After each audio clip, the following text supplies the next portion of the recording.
mute et on va y aller. Donc bonjour à tous.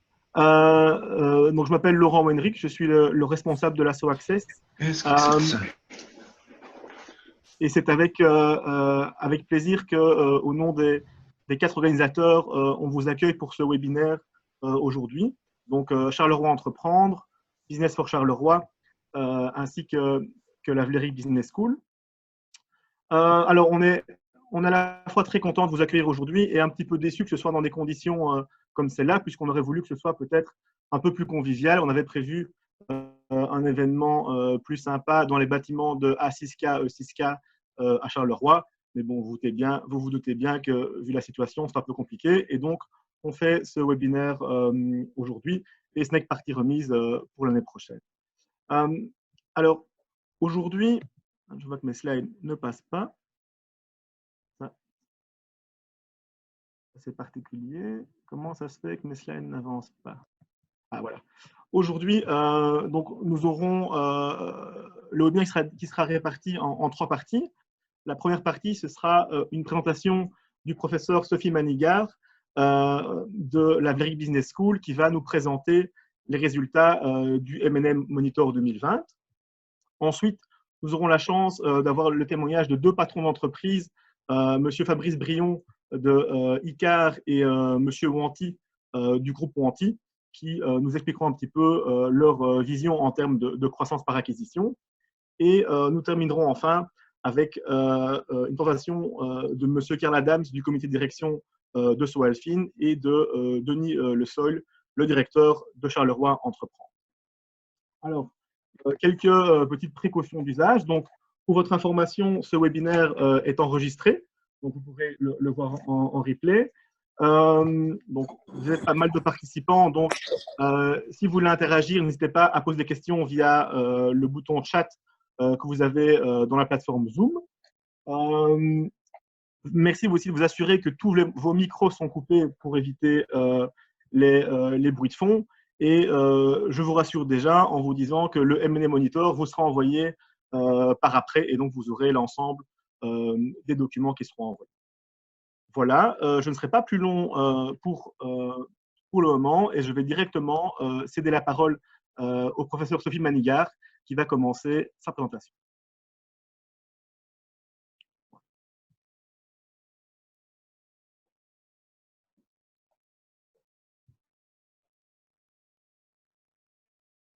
Merci Laurent. On est en place pour la présentation du M&A Monitor 2020. C'est avec grand plaisir que je vous le présenterai. Moi aussi, j'aurais préféré venir à Charleroi en personne, mais naturellement, c'est pas possible cette année-ci. Et si Laurent et son équipe l'organiseront l'année prochaine à Charleroi, j'espère pouvoir me présenter là avec vous. Ce moniteur sur les fusions et acquisitions en Belgique, nous le faisons avec la Vlerick School depuis quelques années déjà pour tâter le terrain. C'est une initiative qu'on a pris dans le centre de Mergers, Acquisitions and Buyouts de la Vlerick School où on fait de la recherche appliquée comme ce moniteur. Mais aussi, on a beaucoup de programmes pour des entrepreneurs, par exemple, et des grands événements comme Buy Your Own Company Conference. Nous sommes très reconnaissants vis-à-vis de nos partenaires. Un grand merci avec nos partenaires de longue date, BDO, Banque Van Breda et Nota Dutil, et tout particulièrement naturellement à So Access. C'est la deuxième fois qu'on a travaillé ensemble pour ce moniteur et j'espère continuer cette initiative. Donc, passons au vif du sujet. On parlera des fusions et acquisitions en Belgique. On regardera ce qui s'est passé en 2019. On regardera aussi ce qu'on croit se passera en 2020. Donc, si on regarde en arrière, nous savons que les fusions et acquisitions viennent vraiment en vagues. On a eu une première grande vague dans les années 1998, 99, 2000, certaines personnes d'entre vous peuvent encore se remémorer ça. Il y a déjà très longtemps. Il y avait une deuxième vague, 2006, 2007, avant la crise financière, économique. Et maintenant, plus récemment, 2017, 2018, c'était 2 années records avec un nombre record de transactions. 2019, au niveau mondial, on a déjà vu un léger déclin, même avant le Covid, qui a entre-temps naturellement, qui sévit très gravement dans le monde entier, qui, on croit, aura aussi un impact important sur le monde des transactions, le monde des fusions et acquisitions. Dans un monde en confinement, au niveau mondial, tous les rapports indiquent que le nombre de M&A, de transactions, pour le moment, à cet instant-ci, est vraiment en déclin.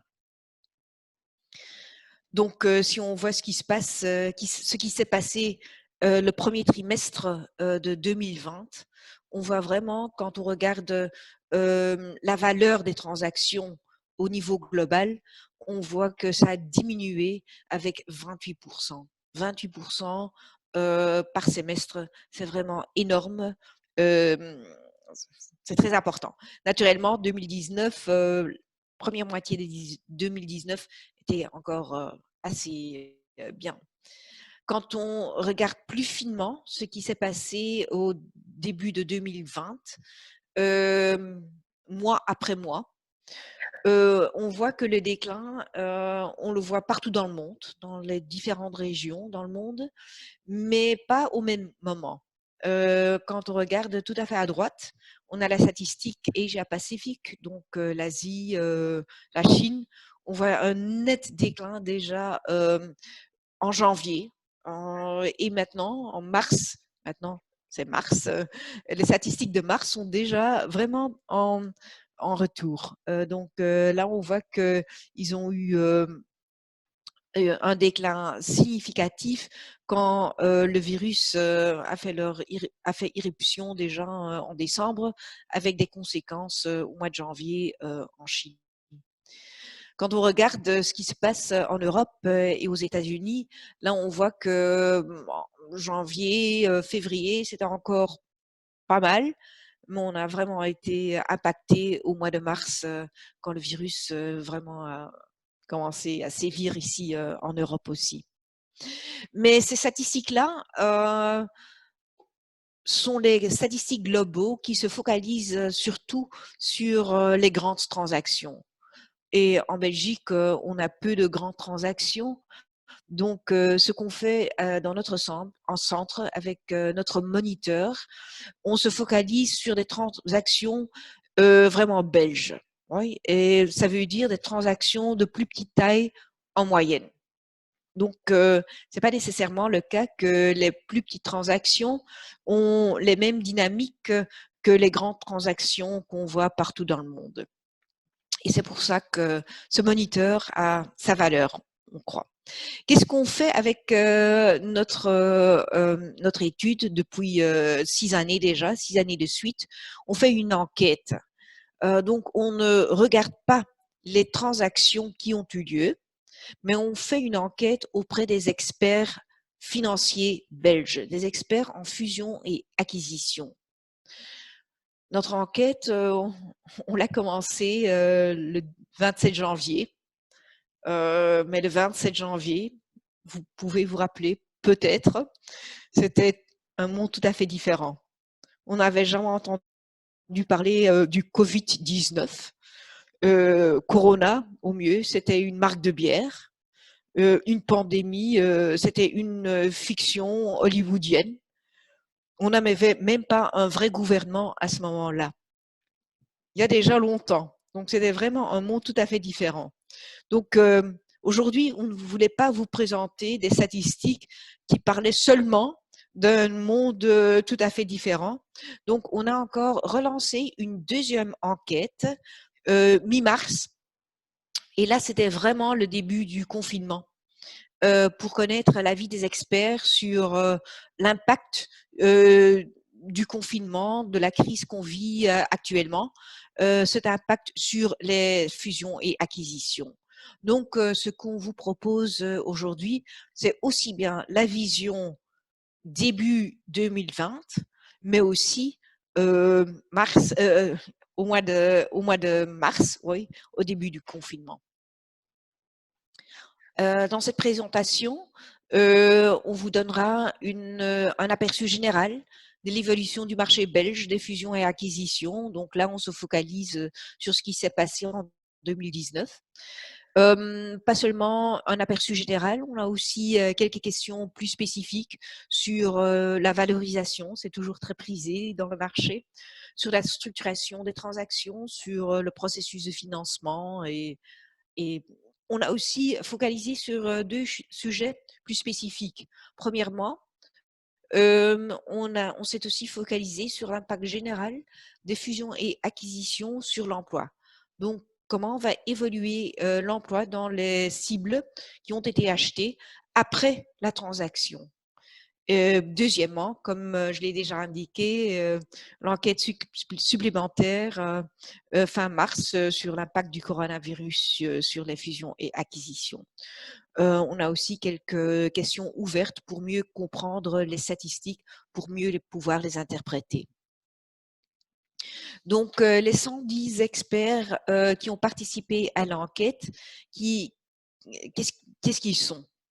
On a beaucoup de conseillers financiers. Un tiers des 110 experts sont des conseillers financiers. On a aussi pas mal d'avocats de finance, 17%, 13% d'investisseurs en capital investissement, des conseillers stratégiques, des courtiers, des banquiers, des comptables, etc., etc. Donc, on a vraiment un aperçu général du marché belge, de tous les intermédiaires qui sont appliqués dans les fusions et acquisitions. Un tiers des experts sont actifs dans une taille de fusion et acquisition entre 5 et 20 millions d'euros de valeur. 28% dans les plus petites transactions et les autres dans les transactions plus grandes. Donc là aussi, ça représente assez bien le marché belge. Les cibles des transactions étaient pour plus de la moitié actifs dans les services aux entreprises, aussi dans la construction, une cible sur 3, une cible de 29%, biens de consommation, etc. etc. Okay. Quelles sont nos conclusions? Quelle est l'évolution du marché belge en 2019? Donc, quand on a posé la question à nos experts, ils nous ont présenté que le marché a été assez stable en 2019 comparé à 2018. Quand on regarde ceux qui ont dit que c'était une constante ou diminuer de moins de 10%, augmenter de moins de 10%, une légère baisse, légère augmentation, 72% de tous nos experts ont dit que c'était assez stable. Néanmoins, on constate un peu plus d'experts qui sont plutôt positifs que plutôt négatifs. Et si on regarde de plus près, on voit que c'est surtout les experts qui travaillent avec les petites transactions qui sont plus positifs en général. Ceux qui travaillent plutôt dans les grandes transactions sont plutôt neutres. D'accord? Donc, on a vraiment vu une amélioration du marché dans les petites transactions. On a vu, les experts ont rapporté qu'ils ont vu assez bien de petites transactions. Un autre critère pour comprendre la situation du marché des fusions et acquisitions est le nombre d'acquéreurs potentiels pour une transaction. Là, on a mesuré les offres indicatives par transaction. Et ce qu'on a vu là, c'est une image un peu différente. C'est pas la stabilité, mais quand on regarde l'évolution en 2019, comparé aux autres années, en 2019, il n'y avait qu'en moyenne 3 offres par transaction. Les années précédentes, ce nombre était plus haut, il y en avait 5 environ en 2017.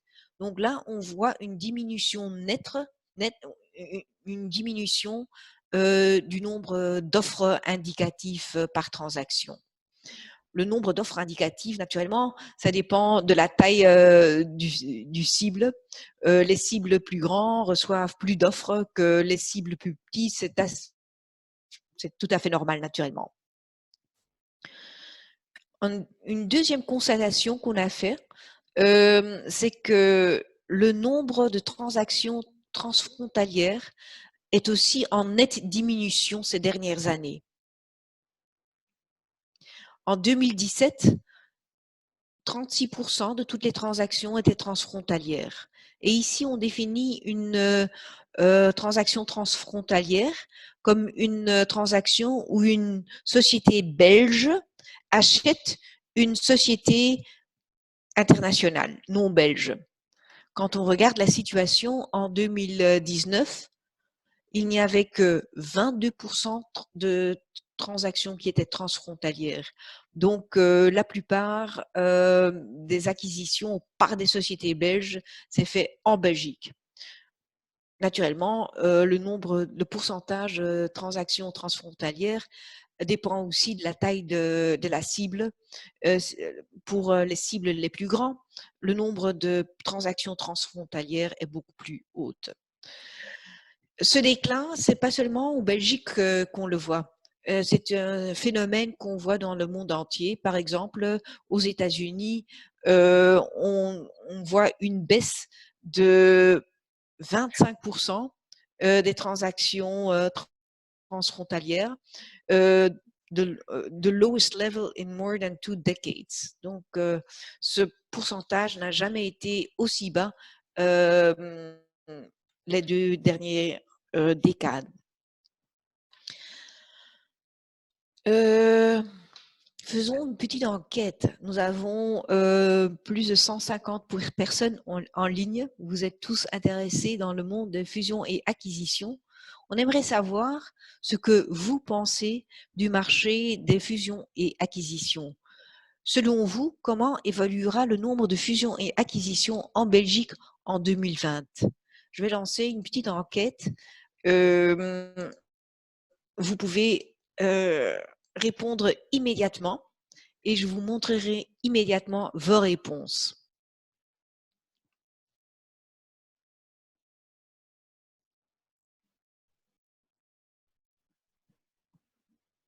Donc, si on compare 2020 avec 2019, quelles sont vos attentes sur le volume des transactions?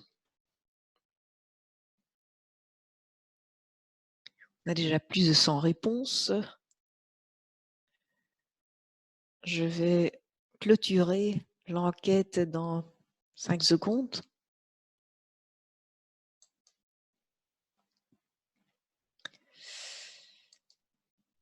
Voilà vos réponses. 25% d'entre vous croient qu'on aura une diminution de plus de 30% dans le nombre de transactions de fusion et acquisition.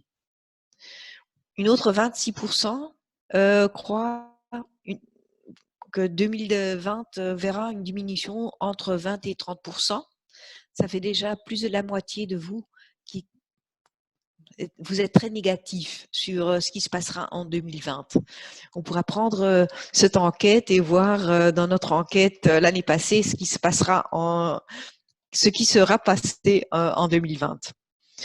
Il y a quand même quelques-uns d'entre vous qui croient que le marché augmentera avec moins de 10%, de 10 à 20%. Il y a quelques personnes, quelques experts dans la salle en ligne qui même anticipent que on aura une augmentation de 20 à 30%. En général, vous êtes quand même assez pessimiste. Voyons ce que les experts nous ont dit. Mais c'était pas au même moment, c'était vraiment la deuxième moitié de mars qu'ils ont répondu. Donc, qu'est-ce qu'ils attendent? Ils sont un peu plus négatifs que vous. Donc, on avait 52% des répondants ici en ligne qui croyaient que le marché diminuerait de 30 ou de 20 à 30%. Les experts, mi-mars, là, on avait plus de 70% qui croyaient voir une baisse. Donc, ça pourrait indiquer qu'on est déjà un peu plus positif maintenant qu'il y a quelques mois. Au plan mondial, le Covid-19 a gelé le marché des fusions et acquisitions. On a des problèmes au niveau des vendeurs, raisons d'offres, mais aussi des raisons de demande. Les vendeurs se focalisent maintenant beaucoup plus sur la réduction des coûts. Les acheteurs économisent leur liquidité, ne sont pas très preneurs pour le moment. Il y a beaucoup trop d'incertitudes. Les banques aussi ne sont pas vraiment en demande. Nous savons que quand on regarde les crises qu'on a eues dans le passé, il y a effectivement une corrélation très grande entre le niveau des marchés financiers d'une part et d'autre part du nombre de transactions d'acquisition. Donc, vu la baisse des marchés financiers, on s'attend aussi à une baisse énorme dans les fusions et acquisitions. Deuxième partie de notre étude, c'est la valorisation. Et là, nous savons que c'est une partie qui est vraiment utilisée dans le marché, donc ce que vous l'attendez probablement. Quand on parle de valorisation, on parle dans cette étude toujours des multiples enterprise value EBITDA. D'accord? Qu'est-ce qu'on voit? Quel est l'enterprise value, le multiple moyen en 2019? Tous les segments, en moyenne, on voit un multiple de 6,5. Naturellement, on a une grande variation. Les plus petites transactions, là, on voit un multiple en moyenne de 5 fois EBITDA. Pour les plus grandes transactions, les multiples sont même 12 fois EBITDA. Quand on compare aux années précédentes, on voit que dans tous les segments de transactions, on voit que les multiples étaient encore en hausse en 2019. Okay. Nous rapportons en moyenne que les multiples se sont stabilisés, mais c'est dû au fait qu'on a, comme on l'a indiqué antérieurement, qu'on a plus de petites transactions où les multiples sont plus bas. Mais donc, dans toutes les catégories de taille, on voit que les multiples ont encore augmenté. Les multiples dépendent aussi des secteurs, des industries, naturellement. À la droite de l'écran, vous voyez les industries avec les plus hauts multiples, comme l'industrie pharmaceutique, la chimie, technologie, soins de santé. Ce qu'on voit sur l'autre axe, c'est le montant de dette qu'on a employé pour acquérir la cible, le net financial debt comparé aux EBITDA. Là, on voit nettement que net financial debt en moyenne en 2019 était 3,2 fois l'EBITDA, en légère baisse comparée à 2018. On voit aussi qu'en général, on peut payer un prix plus haut, un multiple plus haut, s'il y a plus de dette qui est présente, si on peut employer plus de dette pour financer la transaction. Donc là, je suis quand même assez contente de voir que le niveau de dette n'a pas augmenté, mais plutôt qu'il y a une légère baisse. Deuxième question que je vous pose ce soir, c'est comment, selon vous, comment évaluera les multiples moyens en Belgique en 2020? Donc, je vais vous lancer le deuxième pôle, la deuxième question de la soirée. Donc, à vous de voter.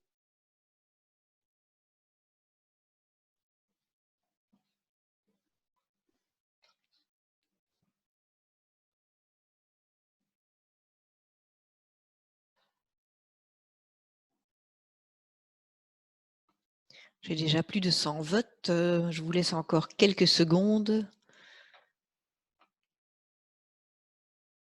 Voilà, je crois que j'ai à peu près tout le monde. Voici vos réponses. Ah, vous êtes moins pessimiste que pour le volume. Donc, pour le volume, vous avez indiqué massivement que vous croyez que le marché va tomber de plus de 20%, moins 30%. Vous croyez que les multiples seront aussi en baisse, mais une diminution moins importante que la diminution des volumes. Qu'est-ce que nos experts ont indiqué? Quelles étaient leurs attentes en mars, au mois de mars, donc en plein confinement? Ils étaient aussi négatifs, naturellement. Ils étaient de nouveau plus négatifs que vous l'étiez. Donc, ça indique de nouveau qu'à ce moment-ci, on est déjà un peu plus positif qu'au mois de mars, heureusement. Mais qu'il y aura une baisse des multiples, c'est assez probable. On parle déjà des multiples, pas d'EBITDA, mais d'EBITDAC, Earnings Before Interest, Taxes, Depreciation, Amortization and Coronavirus. Ceux qui sont en train de faire des acquisitions à ce moment-ci, normalement, ça s'annonce bien parce que toutes les recherches académiques nous disent que, en effet, quand on fait des acquisitions, quand l'économie est en baisse, est en crise comme maintenant, en général, les résultats qu'on a avec les acquisitions sont beaucoup plus bonnes que les résultats qu'on a quand on fait les acquisitions, quand l'économie est beaucoup plus forte. Donc, continuer à faire des acquisitions est vraiment une bonne idée. Il y a beaucoup d'investisseurs sur le marché qui ont assez bien d'argent à dépenser, qui ont vraiment bien posé pour faire des acquisitions. Avec les multiples qui sont très bas, en ce moment-ci, on craint partout dans le monde que les sovereign wealth funds, les Arabes, les Chinois et autres, sont prêts à acheter beaucoup de sociétés dans d'autres économies, des sociétés stratégiques. Et donc, il y a des soldes à faire à ce moment-ci. Il y aura des soldes à faire dans les mois qui viennent avec toutes les sociétés qui pourront être en détresse. Et là, on craint vraiment qu'il y aura des chasseurs de soldes venant du Golfe, de la Chine et autres.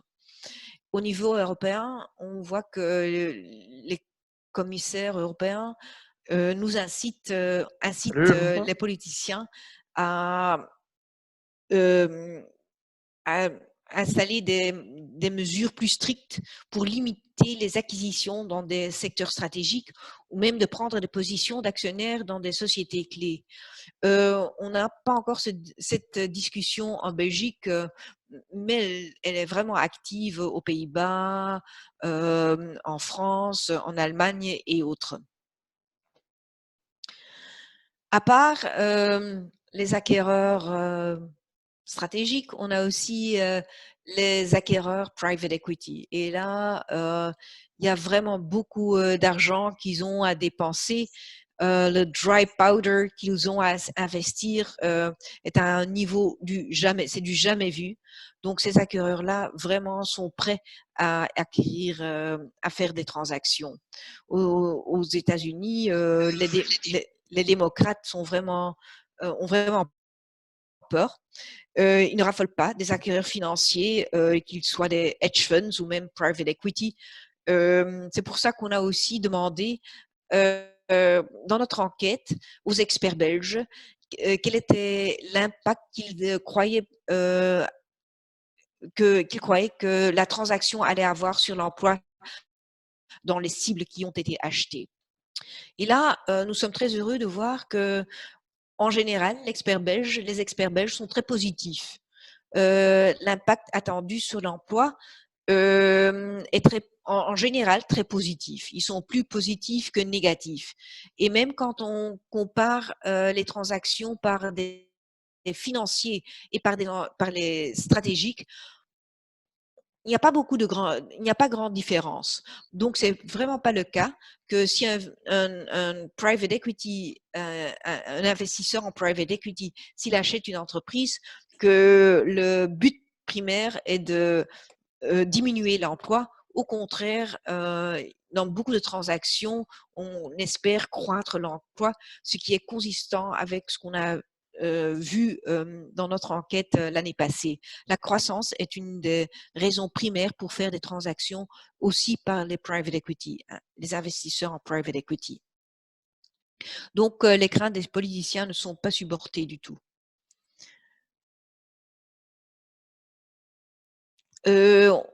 Quand on fait la distinction entre les acquéreurs belges, acquéreurs locaux et les acquéreurs internationaux, on voit de nouveau qu'il y a peu de différence. C'est pas parce qu'une cible est achetée par un acquéreur international que ça aura un effet vraiment négatif sur l'emploi non plus. Donc là aussi, les craintes ne sont pas vraiment supportées.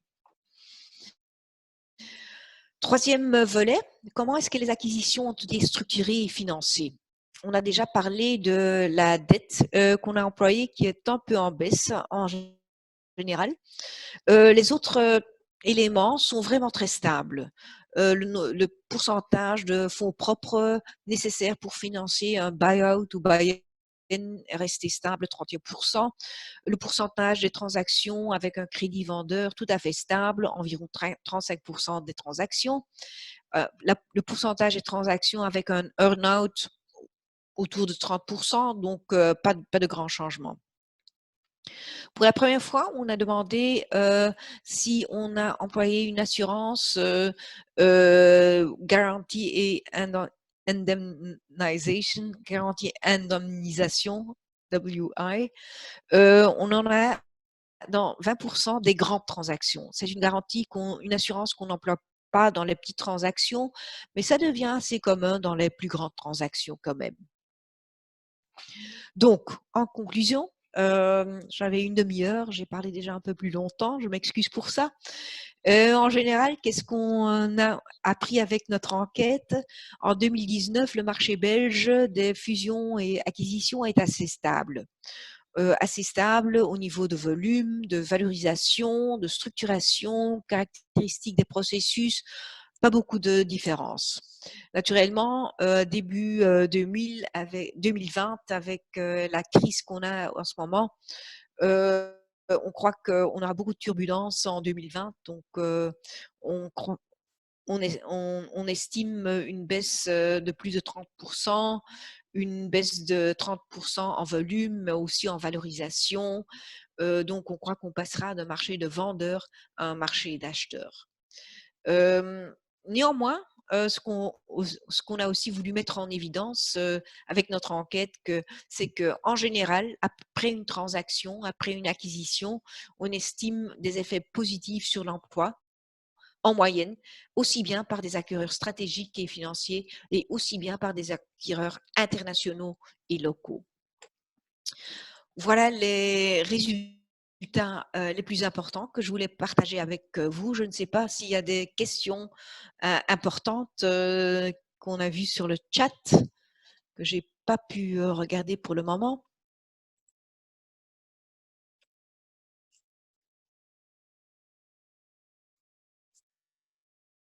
On a parlé de nombre de transactions, on a aussi parlé sur les valorisations et les prix. Donc, je crois qu'on a répondu à une des questions.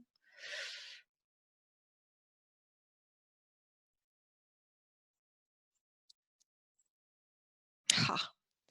Est-ce qu'on va se prémunir d'une seconde vague Covid? Nouvelles habitudes de consommation. On n'a pas de. Je ne suis pas Madame Soleil. On n'a pas de boule en cristal. Mon opinion est aussi valide que la vôtre. Oui, en effet. Est-ce qu'on aura une deuxième vague de Covid? Là, ce sera le massacre probablement pour le marché des fusions et acquisitions. D'une autre part, si on a vraiment une deuxième vague de Covid, ça ne s'annonce pas bien pour les entreprises qui ont déjà des difficultés de liquidité, de solvabilité. Est-ce qu'il y aura beaucoup de distressed acquisitions? Probablement, oui. Donc, difficile à prédire. Il y a beaucoup d'effets qui pourraient se contredire. Et quel sera le résultat final? On attend avec impatience de voir comment le marché se déroule. Merci beaucoup, Sophie. Je ne pense pas qu'il y ait d'autres questions. En tout cas, je n'en vois pas pour le moment. Donc, c'était très intéressant. Et je pense que l'année prochaine, on pourra voir finalement si les différentes prévisions étaient correctes ou pas. Et je pense que tout le monde se réjouit peut-être d'être en 2021 pour passer cette situation qui est un petit peu compliquée et pour pouvoir un petit peu jauger sur les prévisions qui ont été faites. Sans plus attendre, je propose de passer à la seconde partie de ce webinaire. Et donc, aujourd'hui, on a la chance d'avoir à nos côtés Christophe Wanty, qui est l'administrateur délégué du groupe Wanty, et Fabrice Brion, le CEO de iCare. Et donc, aujourd'hui, l'idée, c'est un petit peu de discuter avec eux et de voir comment eux ont vécu cette crise, mais aussi eux, comment est-ce qu'ils voient la croissance par acquisition dans le cadre de la stratégie de leur entreprise. Et donc, je vois qu'il y a des questions qui arrivent peut-être maintenant. Ah non, ce sont des merci. Écoute, voilà. Donc, les commentaires, ce sont surtout des merci. Donc, et encore probablement des félicitations. Donc, voilà.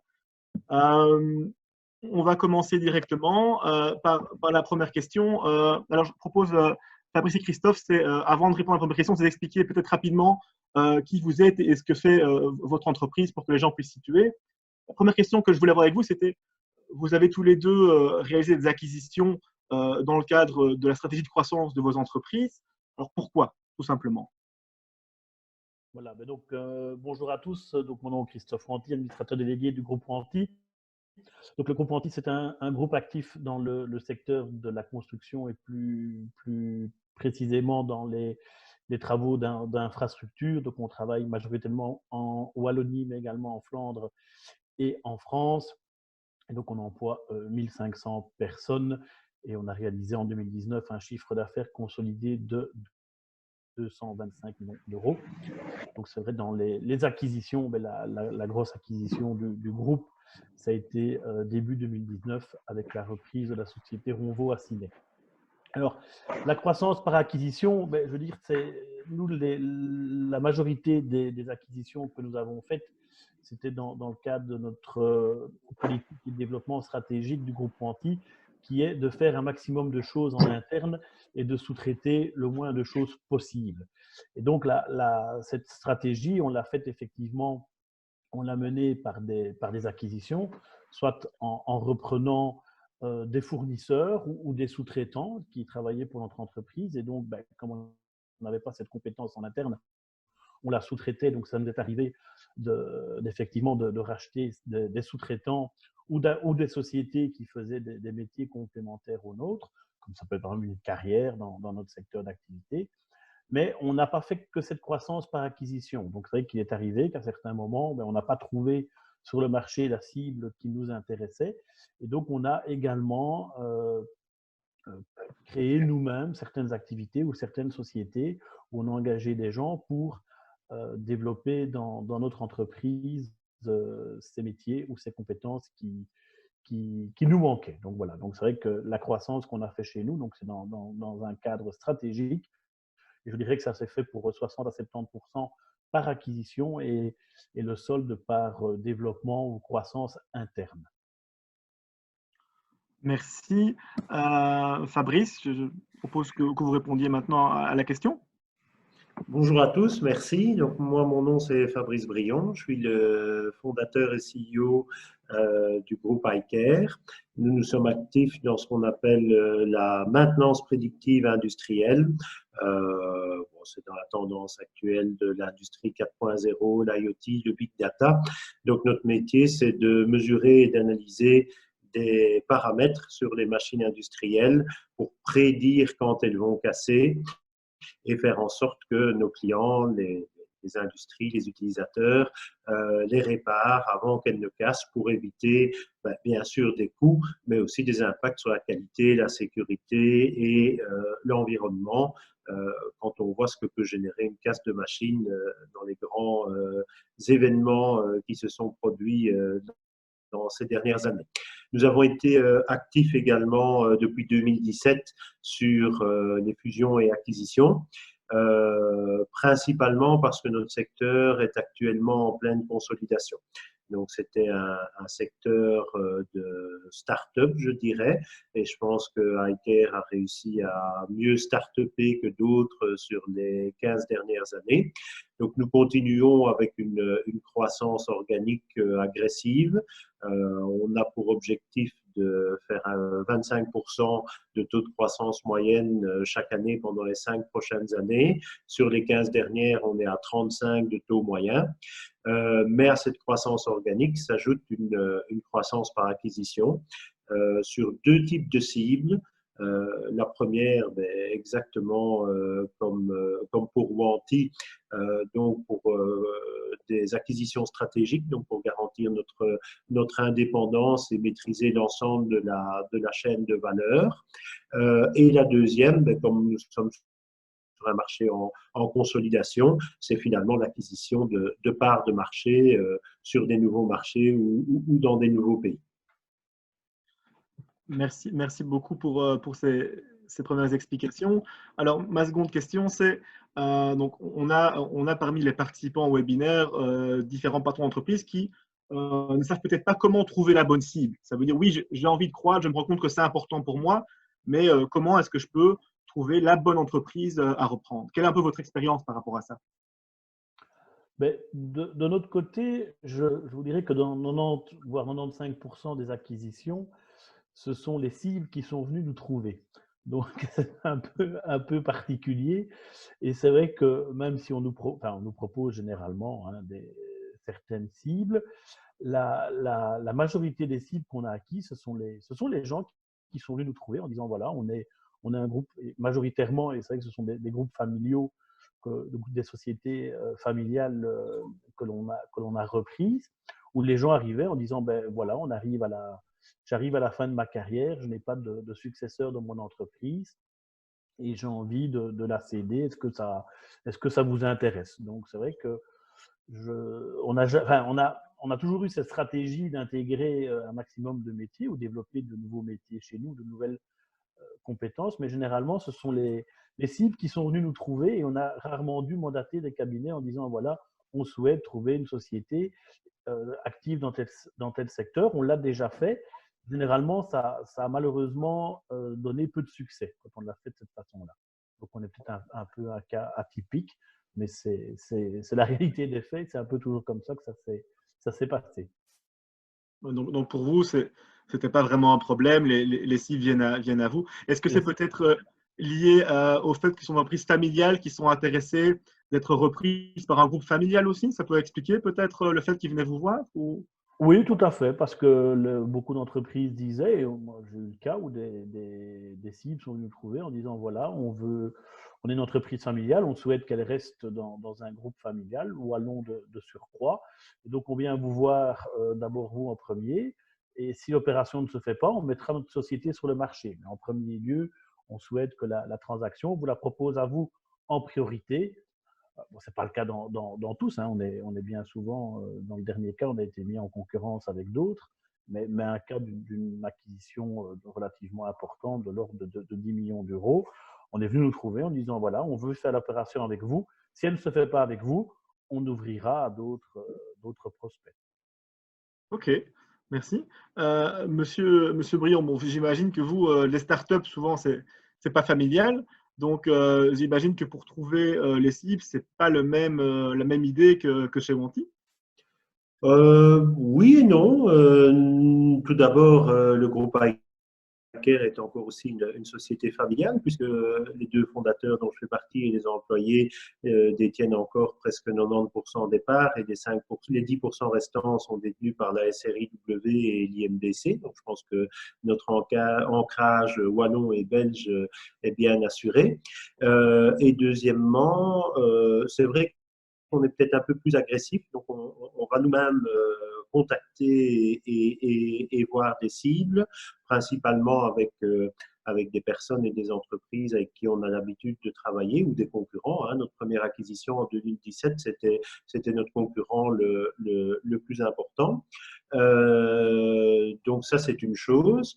Mais effectivement, on est contacté aussi par d'autres entreprises. Moi, j'ai eu la chance de faire mon mémoire il y a maintenant 20 ans dans le domaine. Donc, j'ai beaucoup de contacts depuis 20 ans dans notre secteur d'activité. Et il y a énormément de gens qui, soit parce qu'ils prennent leur retraite, soit parce qu'ils voient qu'on est en cours de consolidation et qui ne savent pas suivre d'un point de vue des investissements technologiques ou d'un point de vue simplement des besoins en fonds de roulement et des besoins de gestion de sociétés de plus en plus grandes qui viennent nous trouver. Moi, j'ai répondu aux deux questions du sondage que tout d'abord, j'étais optimiste sur le nombre de transactions qui auront lieu, donc je pense qu'elles seront légèrement à la hausse, et pessimiste sur le prix, ou optimiste, ça dépend où on se passe, en pensant que le prix des transactions serait plus bas. Et pour illustrer ça, sur le mois d'avril, nous avons signé 3 lettres d'intention. Donc vous n'avez pas chômé et vous faites partie de ceux justement qui n'arrêtent pas de regarder les dossiers malgré la situation. Donc ça, Je pense que l'offre et la demande, c'est une loi de marché générale et assez basique, et qu'effectivement, comme les sondages le prouvent, la tendance est plutôt à une demande faible, avec les difficultés également sans doute à une offre élevée. Donc, je pense effectivement que c'est le moment pour les gens qui ont les entreprises et les investisseurs qui ont les moyens d'investir en cette période. Je pense que effectivement, c'est un bon moment pour les fusions et acquisitions. D'accord, merci beaucoup. Alors, le point suivant, c'est qu'on a vu que tous les deux, vous avez déjà réalisé quelques acquisitions. Et donc, à un moment, si on prend un peu de recul et vous regardez en arrière, vous dites, tiens, si c'était à refaire, qu'est-ce que j'aurais fait différemment? Qu'est-ce que j'aurais fait de la même manière? Mais c'est l'occasion peut-être de partager avec des futurs repreneurs peut-être les points d'attention lorsqu'on veut se lancer dans une telle démarche. Je dirais que nous, à la date d'aujourd'hui, touchons du bois, l'ensemble des acquisitions que l'on a faites se sont toujours bien passées. Pourquoi? Parce que dès le début, le fait que, comme je le disais tout à l'heure, c'est toujours avec des sociétés familiales que l'on a, où c'est le patron actionnaire qui cède son entreprise. C'est toujours ce type de société qu'on a reprise. Et donc, à chaque fois, c'était des cultures d'entreprise qui étaient très proches de la nôtre. Et donc, forcément, lors de ces fusions et acquisitions, le but après, à terme, c'est quand même de trouver des synergies entre les différentes entités et dégager plus de valeur ensemble. Donc, il faut mettre les équipes en commun pour essayer de croître. Et donc, c'est vrai que l'avantage d'avoir des sociétés qui ont des cultures d'entreprise qui sont proches fait que ce rapprochement se fait facilement et se fait de façon assez rapide et surtout de façon tout à fait naturelle. Donc, c'est ça qu'il ne faut pas forcer l'intégration, elle se fait de façon tout naturelle. Donc, c'est vrai que je pense qu'un conseil que je pourrais donner, c'est d'essayer dans les fusions-acquisitions, la cible, qu'elle soit relativement proche de la culture d'entreprise, de la société, d'essayer de trouver des cibles à des cultures d'entreprise relativement proches de sa société. Et donc, si j'ai plus loin, donc imaginons que demain, on vient vous proposer une entreprise à racheter qui cadre avec votre stratégie de croissance, mais il y a vraiment une culture très différente de la vôtre. Vous allez regarder à 2 fois, même si c'est une belle occasion, alors. C'est ça que vous voulez dire? Je ne dirais pas que je regarderai à 2 fois, mais je regarderai à 3, voire 4 fois. Ça serait vraiment un point qui, pour moi, pourrait être bloquant, même si c'est la cible rêvée. Ça a le mérite d'être très clair, en tout cas. Merci. Alors, Monsieur Brion, je vous pose la même question à refaire. Bah, si c'est pour répondre à la question, si c'était à refaire, je re-signe des 2 mains pour les 2 acquisitions, ça c'est certain. Mais pour moi, il y a 2 points qui sont extrêmement importants et à ne pas négliger, qu'on a appris par expérience, bonne et mauvaise. Le premier, c'est que la période de fusion est tout aussi importante, si pas plus que la période d'acquisition. Et c'est quelque chose, si vous voulez bien le faire, qui prend du temps, qui coûte de l'argent et qu'il faut savoir budgéter. Donc, c'est comme beaucoup de choses. On peut prévoir des économies d'échelle, on peut prévoir un boost de la croissance, etc., qui, au final, vont générer des revenus et du cash pour rembourser l'acquisition. Mais il ne faut pas hésiter à prévoir, en tout cas de notre expérience, une période de 6 à 12 mois pendant lesquels on continue à creuser, entre guillemets, ou à devoir investir dans la cible pour financer ce processus de fusion. Pour moi, c'est un premier point qu'on avait sous-estimé lors de notre première acquisition et qu'on a évalué beaucoup plus prudemment sur notre deuxième acquisition. Et le deuxième point qui fait aussi partie de la stratégie de fusion, c'est que pour moi, il faut, je conseille en tout cas, de toujours commencer la fusion par l'humain.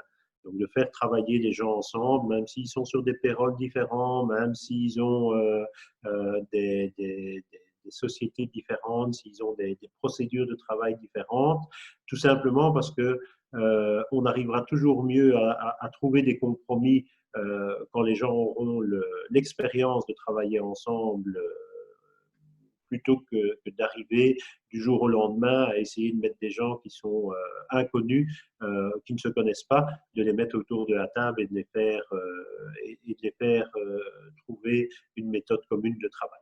Donc, pour moi, c'est les 2 conseils que je donnerais. Et pour le deuxième aussi, particulièrement sur l'équipe de direction, si elle n'arrête pas lors de l'acquisition. Donc, c'est ne pas surestimer la facilité d'intégration. Et ça rejoint un petit peu ce que M. Monti disait aussi, c'était de dire que la culture et les connexions entre les travailleurs est vraiment importante pour réussir et pour que la sauce prenne. Et ça, c'est intéressant. Ce qui est intéressant, c'est que vous n'avez pas abordé le prix, vous n'avez pas abordé la négociation. Mais bon, peut-être que ce sont des choses qui sont évidentes, mais que ce n'est pas là les points d'attention qu'on risquerait d'oublier. C'est peut-être ça aussi le message. Le critère prix, de toute façon, on l'a vu dans l'exposé de Mme Manigar. On sait comment on valorise les entreprises en fonction de la taille par rapport au ratio. Donc, c'est vrai que généralement, on tourne toujours dans ces chiffres-là. Donc, c'est pas. Je pense que c'est pas le point le plus important. Enfin, c'est pas le point qui nous a pris le plus de temps lors de négociations. C'est la question prix, elle est assez vite, je pense, réglée. Après, c'est surtout les modalités et toutes les petites clauses qu'on rajoute sur les garanties passives qui prennent beaucoup plus de temps. Mais c'est comme le disait M. Brion, il vaut mieux prendre du temps au moment de la discussion et au moment de la phase d'acquisition pour éviter des problèmes après. Il vaut mieux mettre tout bien au clair et envisager tous les cas de figure. Oui, il ne faut pas hésiter à aller dans les détails, même lors de la phase d'acquisition, parce que on peut se rendre compte que même si on est sur la même longueur d'onde et sur la même culture, sur des principes généraux, surtout dans des fusions de sociétés qui sont parfois des choses très émotionnelles, quand quelqu'un a créé une société, l'a fait fonctionner pendant plusieurs années, voire sur plusieurs générations. Peut-être un peu moins le cas dans les startups, mais il y a quand même un attachement fort du créateur de start-up à sa société. Il ne faut pas sous-estimer les détails parce que le diable peut vraiment se cacher dans les détails. Je pense que c'est assez clair. Merci, merci de vos réponses sur ces points-là. Alors, bon, impossible de passer à côté de la crise du Covid-19 qu'on connaît aujourd'hui. Alors, ma question, c'est, j'imagine que vous êtes dans des secteurs très différents. Donc, comment est-ce que vous la vivez-vous en tant que patron aujourd'hui? Je pense que c'est important aussi de témoigner pour rassurer les autres entrepreneurs qui écoutent aujourd'hui et qui connaissent aussi des moments un peu difficiles. Et puis deuxièmement, c'est cette crise, ça peut être aussi des opportunités, on l'a entendu. Alors, comment est-ce que vous voyez justement ça? Disons que nous, de notre côté, la crise, c'est clair qu'on l'a vit comme tout le monde, avec toutes les incertitudes qu'elle a apportées au début, les nombreuses questions que tout le monde se pose. Et donc, c'est clair que ce climat d'incertitude, au début, la première réaction, c'est de dire on met un peu tout en stand-by. Donc, c'est vrai qu'il y a peut-être certains dossiers qu'on aurait pu regarder, qu'on n'a pas regardé au début, maintenant sur lesquels on pourra peut-être jeter un œil. Donc, nous, on n'a pas, pour revenir sur l'impact précis, on a quand même réussi à garder 60% de nos activités dans l'entreprise. Donc, on peut dire qu'on ne s'en sort pas trop mal. Même, je pense qu'il y en a qui sont mieux lotis, il y en a qui sont bien pires que nous, donc en fonction des secteurs. Maintenant, c'est vrai que je pense que malheureusement, certaines sociétés auront peut-être du mal, les plus fragiles, à passer la crise. Et peut-être qu'effectivement, certaines cibles ou certaines sociétés diront voilà, moi je ne souhaite plus continuer seul parce que j'ai été fragile ou voilà, j'ai peut-être mal vécu. Certains patrons d'entreprise ou propriétaires diront voilà, moi cette période d'incertitude, cette crise, je la vis mal. Et donc, je souhaite peut-être m'adosser à un acteur plus important. Donc, effectivement, il y aura peut-être des opportunités qui vont se développer, peut-être des sites ou des sociétés qui vont arriver chez nous en disant, voilà, comme ça a été le cas par le passé, peut-être pour d'autres raisons, comme qui était majoritairement l'actionnaire, patron d'entreprise qui quittait son entreprise et qui voulait la céder. Peut-être qu'ici, certains vont se dire je me sens un peu fragile tout seul et je veux peut-être me rattacher à un groupe plus important. Et donc, il y a peut-être des cibles qui vont se présenter un peu plus naturellement ou un peu plus qu'habituellement s'il n'y avait pas eu cette crise du Covid-19. Donc, effectivement, ça pourrait être une source d'opportunité. Donc, vous avez réussi à naviguer parmi la crise en maintenant une bonne partie de vos activités et vous pensez que finalement cette crise sera peut-être un accélérateur pour des transactions qui seraient peut-être venues dans quelques années mais qui par la force des choses vont arriver peut-être un petit peu plus vite. Tout à fait. Je résume un petit peu. C'est mon analyse et mes attentes. Maintenant, je n'ai pas de cas concret, je pense que c'est encore un peu trop tôt pour s'en rendre compte, mais comme je voyais dans certains commentaires où on dit que les mandataires de PRJ demain seront peut-être les nouveaux conseillers en fusion-acquisition, mais effectivement, je pense que la vérité n'est peut-être pas loin. Mais, effectivement. Monsieur Brion, peut-être votre analyse sur cet enjeu, justement, sur l'impact du Covid? Peut-être d'abord, comme vous l'aviez dit, sur l'impact sur notre société. Nous, on a la chance d'être dans un secteur qui est très digital, donc on est excessivement digitalisé pour d'abord nos délivrer aux clients et ensuite aussi, parce que Charité Bien Ordonnée commence par soi-même pour notre organisation interne. Donc, l'impact est relativement limité. Je dirais que sur les 2 derniers mois, nous avons perdu à peu près 15% de notre chiffre d'affaires sur nos métiers classiques qu'on a compensé en grande partie grâce entre autres à de nouveaux débouchés comme la mesure de température corporelle sans contact qui fonctionne assez bien et qui nous a valu le fait de nous retrouver sous les spots des projecteurs ces dernières semaines. Et on maintient nos objectifs de croissance sur l'ensemble de l'année à 25% parce qu'on pense qu'on va récupérer le travail perdu d'ici la fin de l'année. On a maintenu aussi notre rythme d'embauche pendant les 2 derniers mois. Donc, nous sommes assez confiants. D'un point de vue Covid, je dirais en général, d'abord d'un point de vue de pragmatisme et de bon sens, à part en 1989 pour Laurent Fignon et Greg LeMond, c'est pas sur les Champs-Élysées qu'on gagne le Tour de France, ce qui veut dire que s'attendre à faire la différence dans des périodes stables, c'est difficile. Par contre, le faire dans des périodes transitoires, notre métier, c'est de traiter des données. Des données, c'est des signaux. Et on sait que là où on sait le plus optimiser le traitement des signaux, c'est sur les périodes transitoires. Et on est dans une période transitoire. Cette période transitoire soit créée par un virus, qu'elle soit créée par une crise bancaire, qu'elle soit créée par quoi que ce soit. Donc, il ne faut pas confondre la cause, qui est le Covid-19 et de laquelle il ne faut surtout pas se réjouir et qui n'est pas pour moi une opportunité, que du contraire, et la conséquence qui est le fait que ça met l'économie dans une phase transitoire, et pour moi une phase transitoire d'un point de vue économique, c'est une phase où si vous avez confiance dans votre secteur, si vous avez confiance dans votre entreprise, il ne faut pas hésiter à investir parce que c'est là que vous pourrez gagner le plus facilement et au meilleur coût des parts de marché. C'est un petit peu ce que Sophie Manigat expliquait lorsqu'on voyait que les acquisitions réalisées dans des périodes compliquées étaient celles qui, a priori, généraient plus de return. Et bon, on parle d'acquisition, mais c'est aussi, j'imagine ce que vous voulez dire, c'est aussi des investissements qui soient en communication, dans des machines, en R&D, etc. C'est pouvoir avoir le courage d'avancer quand c'est compliqué parce que ça peut démultiplier l'impact de ces investissements-là. C'est très clairement. Je pense que vous allez peut-être en faire rougir en disant que nous, on continue nos prévisions, c'est un peu business as usual, on est décentralisé, donc finalement, on n'a pas été trop touché. On a pu développer d'autres produits pour compenser, donc c'est vraiment quelque chose qui est assez impressionnant. Je ne dirais pas que c'est rougir ou quoi que ce soit.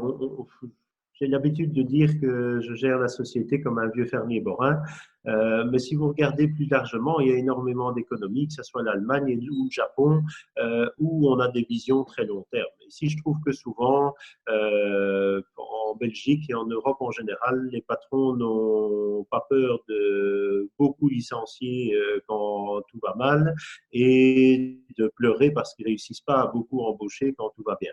Je pense qu'il y a aussi ce rôle de régulation, ce rôle de confiance dans la relation avec vos employés, dans la relation avec vos clients, qui fait en sorte que il faut faire le gros dos quand ça va mal, et vous êtes souvent en position favorable quand ça va bien. Je pense qu'on n'est pas les seuls. Je me souviens qu'il y a quelques années, j'ai visité l'usine d'un très gros fabricant de machines en Allemagne, qui était une usine toute neuve, société familiale, et le patron a décidé, en pleine crise financière en 2008, d'investir dans cette nouvelle usine sans devoir faire des grands business plans, en disant simplement le marché repartira un jour ou l'autre. Et donc, quand il repartira, il y aura de la demande, il y aura ceux qui ne sauront pas répondre à la demande parce qu'ils ont désinvesti, et il y aura ceux qui sauront répondre à la demande et qui grandiront parce qu'ils ont continué à investir malgré les prévisions à court terme qui sont négatives. Donc, je ne pense pas que ce soit de la chance ou que ce soit le fait d'un marché. Je pense que c'est aussi le fait d'un état d'esprit, d'une culture, et qu'il faut garder confiance, et que c'est ceux qui garderont confiance aujourd'hui qui en sortiront renforcés demain.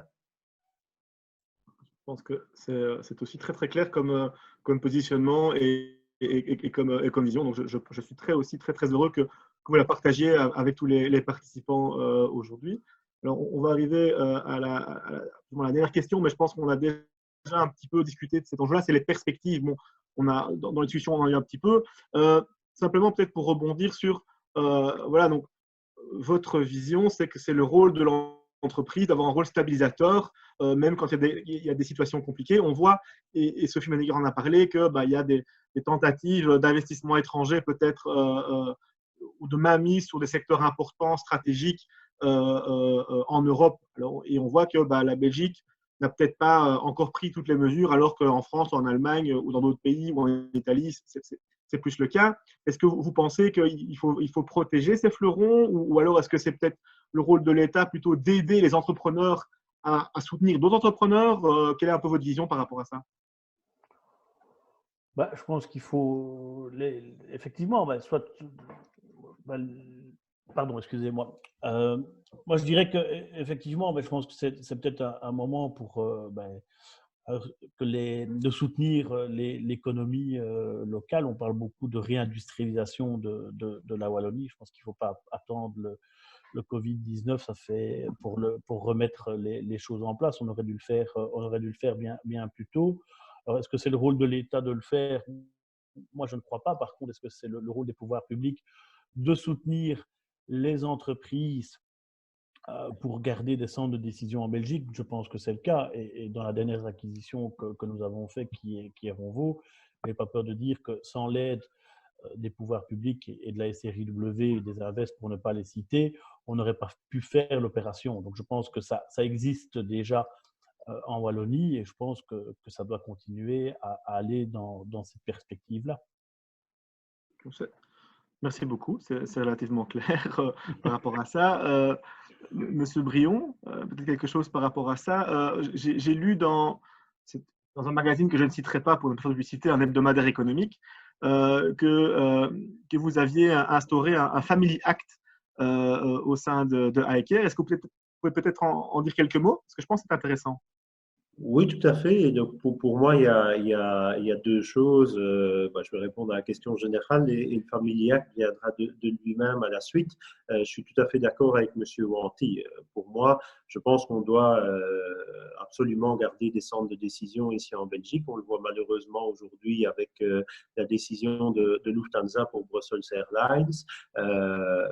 Ensuite, est-ce que c'est le rôle de l'État de participer à cette réindustrialisation? Je ne pense pas directement, mais je pense effectivement que c'est le rôle de soutenir les entreprises comme Wanty, comme iCare, mais comme bien d'autres qui ne sont pas présentes aujourd'hui, de soutenir ces entreprises à justement investir dans cette réindustrialisation et aussi dans le rachat pour le soutien à certaines entreprises qui seraient plus touchées par cette crise. Donc effectivement, nous avons aussi été aidés par la SRIW, nous avons aussi été aidés par l'IMBC ici à Mons, et donc on espère que cette formule gagnante continuera parce qu'elle permet d'avoir un ancrage local fort et je pense que plus que jamais, l'ancrage local est important. Et c'est pour ça qu'on a lancé ce qu'on appelle le iCare Family Act. Alors, ce n'est pas pour moi quelque chose de protectionniste, que du contraire. Je crois en la globalisation, en la mondialisation. Je crois que c'est la solution et pas la cause du problème, mais bien sûr, à une globalisation, une mondialisation qui est différente que celle qu'on a vécue sur les 2 dernières décennies. Et donc, moi, j'utilise souvent le terme glocal, à savoir d'avoir une vision et une présence globale, mais d'essayer à chaque fois d'agir localement. Et c'est ce qu'on a essayé de mettre en place avec le iCare Family Act, à savoir qu'aujourd'hui, on a des bureaux et donc du personnel dans plus de 10 pays différents, mais on a dit que dans chacun de ces bureaux, si des membres des familles de nos employés avaient des entreprises, qu'ils se fassent connaître et que prioritairement, on achèterait nos fournitures quand c'était possible à ces entreprises plutôt qu'à d'autres. Donc, de nouveau, ça ne veut pas dire qu'on va acheter à Mons absolument tout et l'exporter à Séoul, à Milan et à Houston, mais ça veut dire que dans chacun de ces bureaux, on va faire en sorte de favoriser les fournisseurs locaux et les fournisseurs familiaux. Merci beaucoup. Merci pour les explications. On arrive tout doucement à la fin un peu de cette interview. Merci parce que je trouve que c'était très, très inspirant pour nos participants. Est-ce que vous souhaitez partager un dernier conseil. Vous avez déjà beaucoup parlé, mais allez-y. On ne respectera pas le timing, c'est pas très grave. S'il y a du contenu, ça vaut la peine. Donc, je ne sais pas s'il y a un dernier mot que vous souhaitez dire avant qu'on passe à la suite. Bon, moi, je dirais que, en tout cas, j'ai toujours, dans tout ce qui est fusion-acquisition, ça a toujours été des belles rencontres, hein, dans toutes les sociétés. Ça a toujours été des processus gais à mener quand on est sur la même longueur d'onde. Voilà, et puis ce que je dirais, c'est que quelque part, nos stratégies qui a toujours été de dire que dans le groupe Anti, on veut tout faire en interne, et c'est pour ça qu'on a mené pas mal de fusions-acquisitions, elle a été gagnante pendant la crise du coronavirus. Parce que si on a pu continuer à continuer nos activités, c'est parce que justement, on a pu effectivement bénéficier de tous les moyens de production qu'on avait en interne. Et comme on est on est peu dépendant de l'extérieur, c'est ce qui nous a permis de mieux passer de cette crise des 6 semaines. Enfin, bon, je pense qu'elle n'est pas encore terminée, mais en tout cas, la crise la plus importante des 6 semaines de confinement, on a peut-être pu la traverser mieux que d'autres parce que justement, on avait mené cette stratégie d'acquisition par les années précédentes. Merci. Fabrice? Je pense que M. Wanty m'enlève les mots de la bouche parce que, effectivement, je trouve que le côté humain et les rencontres qui ont été faites lors de ces acquisitions sont vraiment une énorme valeur ajoutée. C'est une première chose. Et deuxièmement, comme vous pouvez le voir derrière moi, je suis un grand fan d'automobile. Et si vous regardez le secteur automobile et que vous regardez le constructeur automobile qui a le plus progressé sur ces 10 ou 15 dernières années mondialement, c'est Hyundai-Kia. Si vous regardez la particularité de Hyundai-Kia, c'est leur stratégie, c'est de tout maîtriser de A à Z.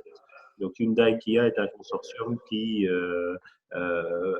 fabrique l'acier qui va fabriquer ses voitures, qui fabrique le caoutchouc qui va lui permettre de fabriquer les pneus qu'il va mettre sur ses voitures. Et je pense effectivement que surtout dans les moments difficiles, c'est plus safe et plus confortable de maîtriser l'ensemble de la chaîne de valeur et pas de devoir dépendre de trop de parties extérieures. Voilà qui est clair. Alors, je vous propose de clôturer cette partie de témoignage. Simplement, moi, je regarde en même temps, je vois les commentaires. Alors, il y a beaucoup de merci. Simplement, parce que je pense que c'est important. Beaucoup de merci par rapport à vos partages, par rapport à votre humilité, par rapport à la Wallonie entreprenante. Donc, voilà, vous êtes des exemples. Alors, peut-être pas volontairement, mais en tout cas, moi, je vois tous ces commentaires. Et donc, merci à vous pour ça. Pour ne pas exposer le timing, je propose de passer quand même à la dernière partie. Et donc, maintenant, on va un petit peu voir ce que justement les pouvoirs publics, en tout cas une partie des outils publics, ont mis en place justement pour répondre à la crise. Et donc, je propose de céder la parole directement à Karl Adams du comité de direction du SO Alfin, qui va expliquer ce que justement l'assaut Alfin a mis en place. Karl, c'est à toi.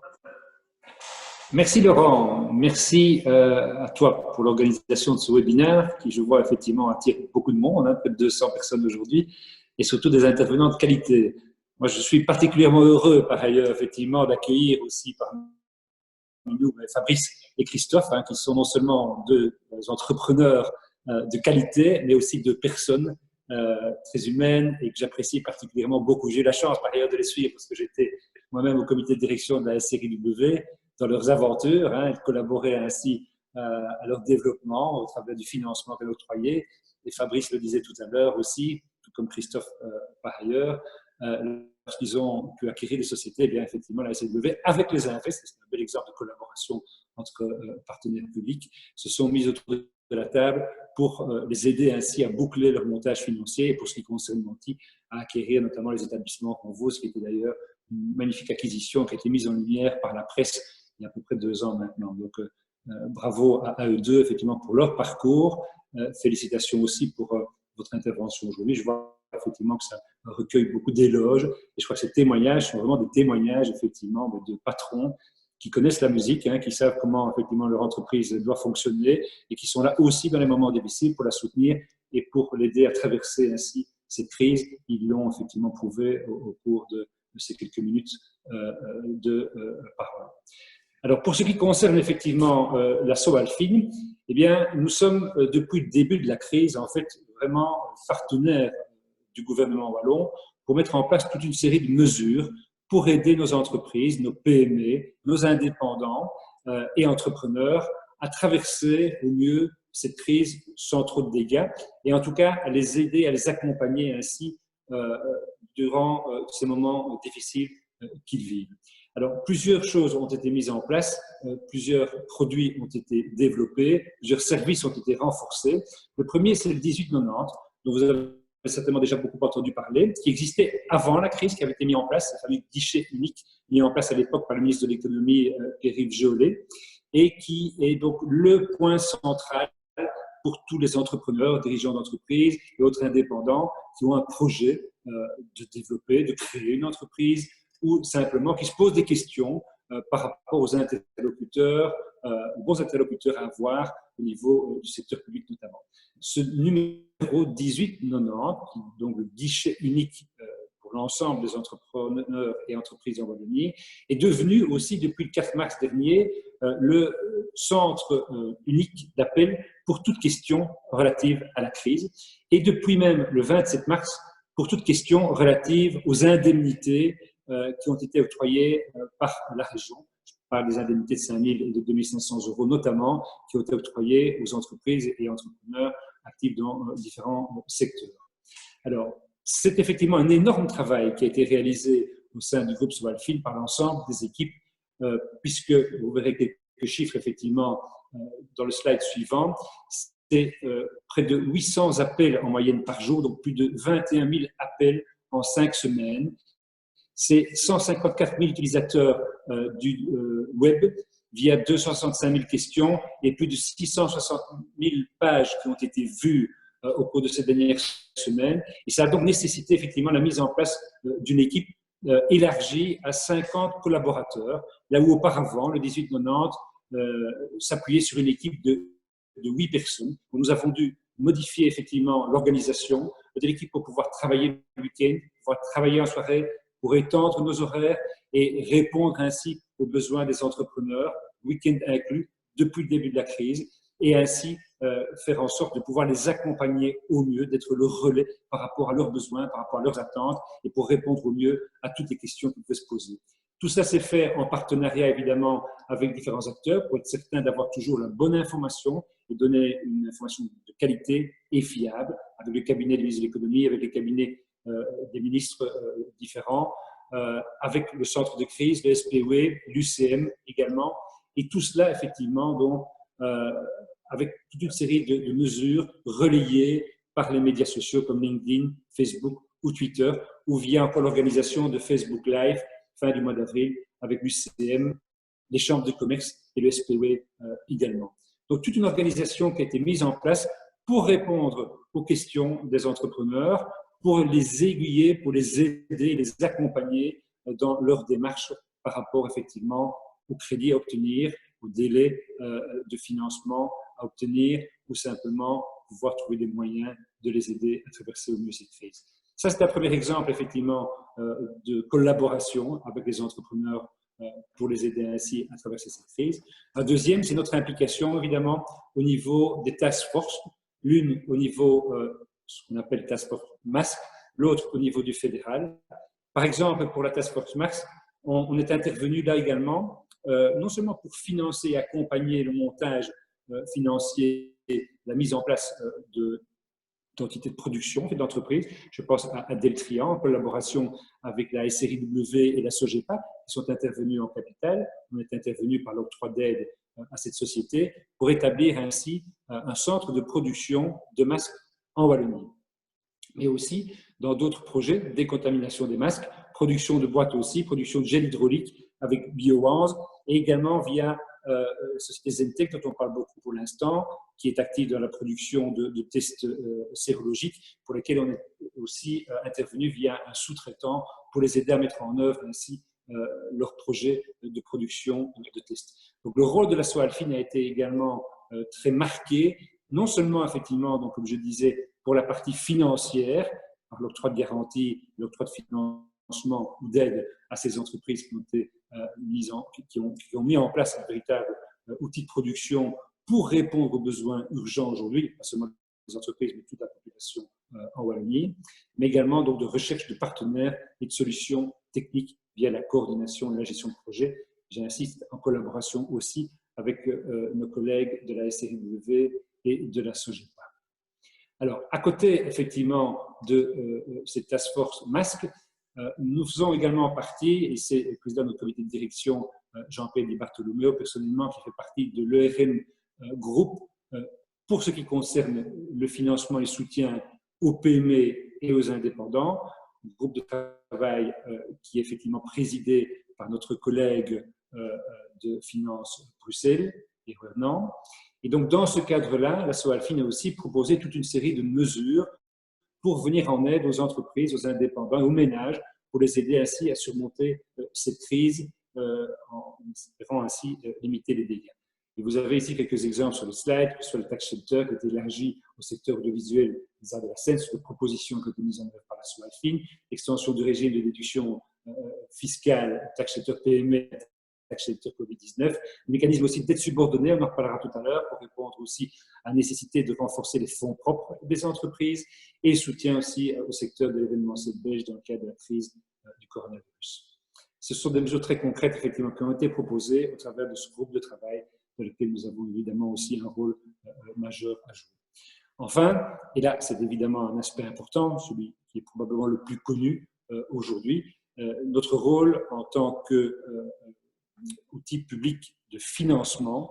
Donc là, il a été évidemment prépondérant dès le début de la crise par la mise en place de nouveaux produits qui permettent aussi aux entreprises de trouver les moyens nécessaires, de trouver les liquidités aussi suffisantes pour essayer de surmonter la crise sans trop d'impact.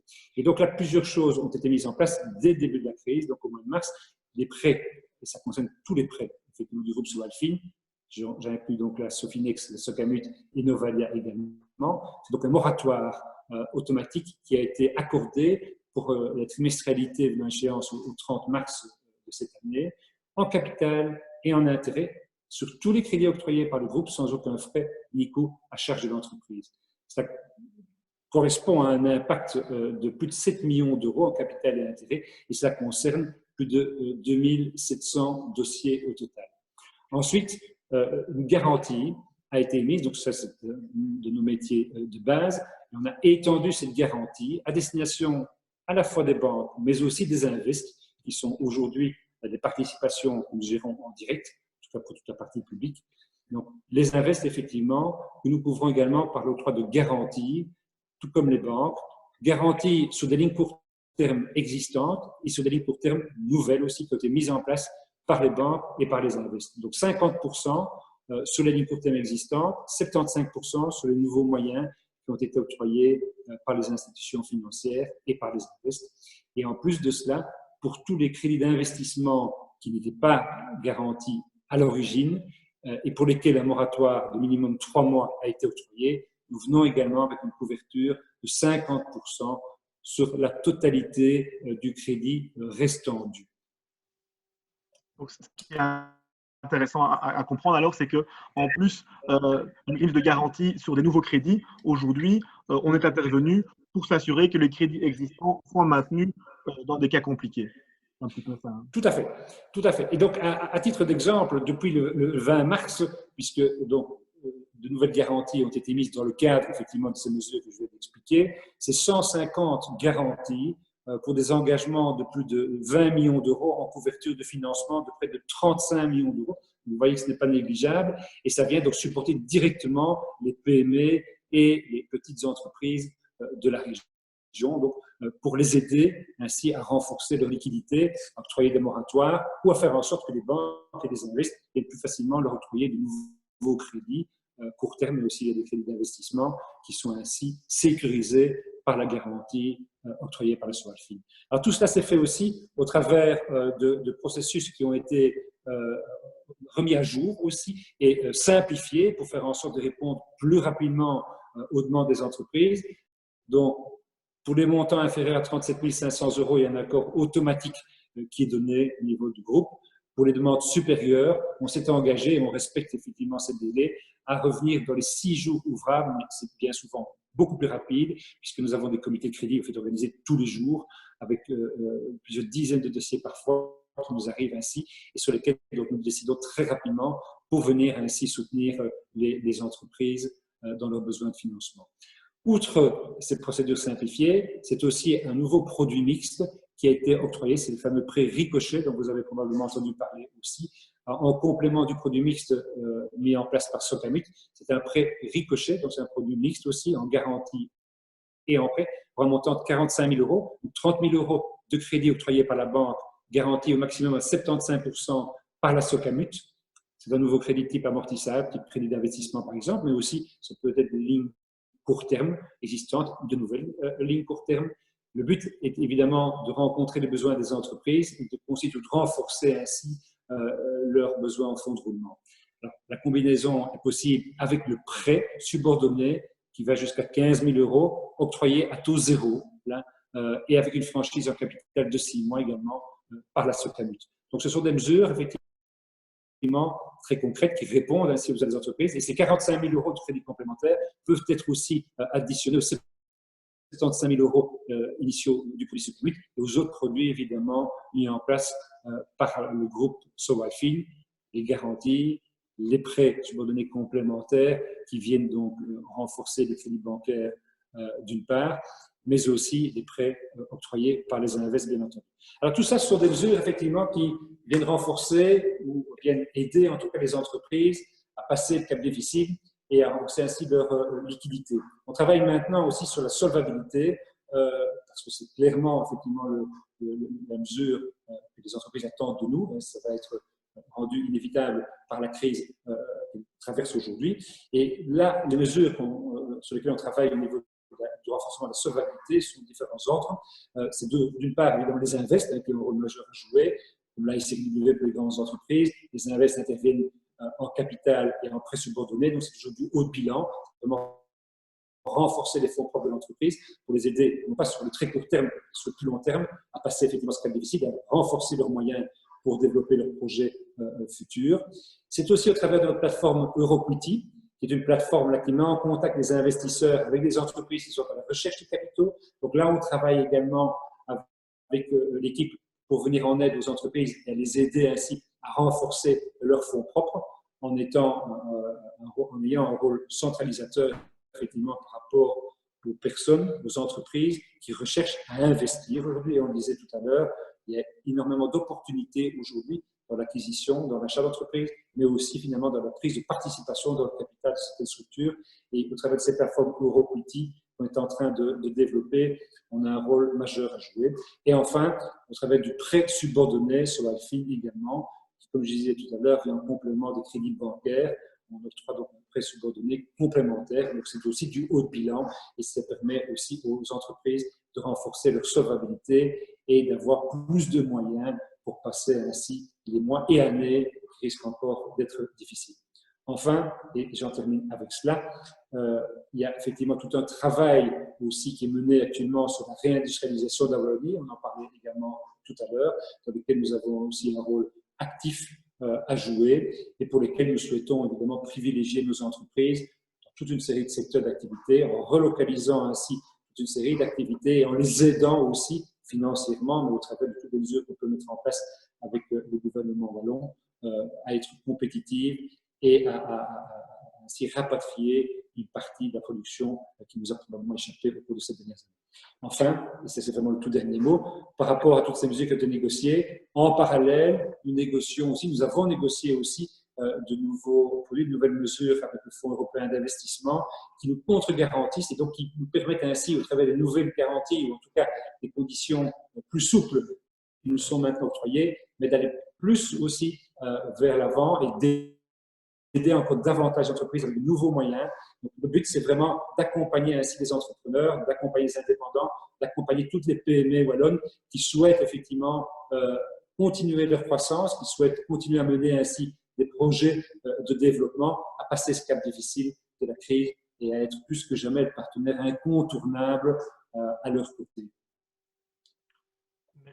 Merci beaucoup, Karl.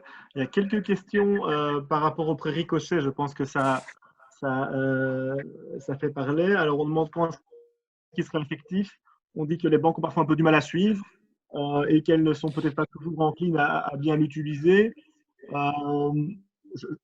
Alors, le prêt ricochet est un prêt qui vient d'être mis en force. Donc, la plateforme a été ouverte ici mercredi et les banques sont en cours d'adaptation ainsi de la plateforme informatique. Donc, on a une réunion encore ce matin justement avec Jean-Pierre et différents banquiers pour justement faire le point sur l'état d'avancement au niveau de l'informatique, au niveau des autorisations aussi, bien entendu, du RGPD notamment, et faire en sorte que les banques puissent utiliser dans les tout prochains jours maintenant cette plateforme avec le nouveau prêt ricochet. Donc, c'est vraiment une question d'heures, une question de jours, tout au plus. Merci beaucoup. Merci. S'il n'y a pas d'autres questions, je propose de passer à la présentation de Charleroi Entreprendre et donc de céder la parole à Denis. Denis, est-ce que tu m'entends? Je t'entends, vous m'entendez également? Parfait. Denis, the floor is yours. Fantastique, bonjour ou bonsoir à tous. Donc Denis Le Soil, directeur de Charleroi Entreprendre. Avant de vous présenter rapidement ce qu'on fait chez Charleroi Entreprendre et aussi ce qu'on fait pendant cette crise, je tenais effectivement à saluer également la qualité des interventions de ce webinaire et aussi justement la capacité, je pense, d'adaptation que chacun peut montrer pendant cette crise et ce qui me fait en fait partager justement un vent d'optimisme et de positif pour la suite. Voilà. Aussi, on avait à cœur d'organiser un événement comme le M&A Monitor à Charleroi, donc avec nos partenaires Lavleric, SoAccess et le B4C. Et on vous donne déjà rendez-vous l'année prochaine à Charleroi, en espérant évidemment que l'année prochaine, ce virus soit derrière nous, mais restons encore une fois positifs. Donc je vais rapidement maintenant présenter ce qu'on fait chez Charleroi Entreprendre. Et donc voilà, par rapport à ce qui a été présenté par Karl Adams juste avant, Charleroi Entreprendre est un outil local complémentaire et un relais du 1890 pour orienter, accompagner les entrepreneurs de Charleroi Métropole. Donc Charleroi Métropole, c'est un ensemble géographique de environ 600 000 habitants, donc avec des caractéristiques urbaines, rurales, donc de Chimay, Tourcoing, Fleurus, Charleroi, etc. Donc c'est un paysage assez varié et nous, on intervient justement pour accompagner. Notre cœur de métier est bien l'accompagnement des entrepreneurs en devenir ou existants. Et on oriente aussi dès lors qu'on n'a pas en interne la capacité justement d'aider les entreprises selon leurs besoins.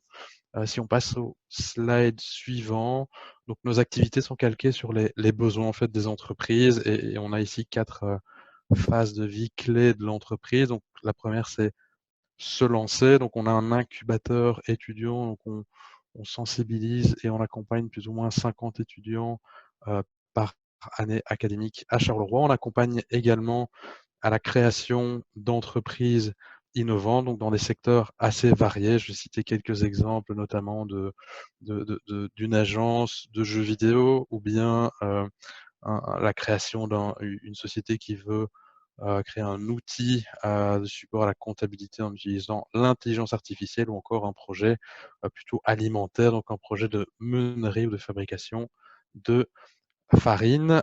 Si je passe maintenant au volet se développer, donc la croissance, on accompagne également les entreprises innovantes de plus de 3 ans, justement dans leur évolution. Je citais quelques exemples, donc une entreprise active dans le secteur nucléaire, où on a permis justement d'aider à se diversifier et d'aller toucher le marché pharmaceutique, ou alors justement aider à la mise en place une solution, justement aider une entreprise active dans les services à mettre en place une solution de gestion des stocks. On est aussi très très content de voir que dans la crise actuelle certaines entreprises de la région restent assez actives. Je citerai notamment dans le cas de la société Caro Maintenance qui a mis en place un tunnel de désinfection notamment et également une armoire de désinfection donc, qui permet notamment de désinfecter les textiles. Donc c'est assez utile dans les magasins et un autre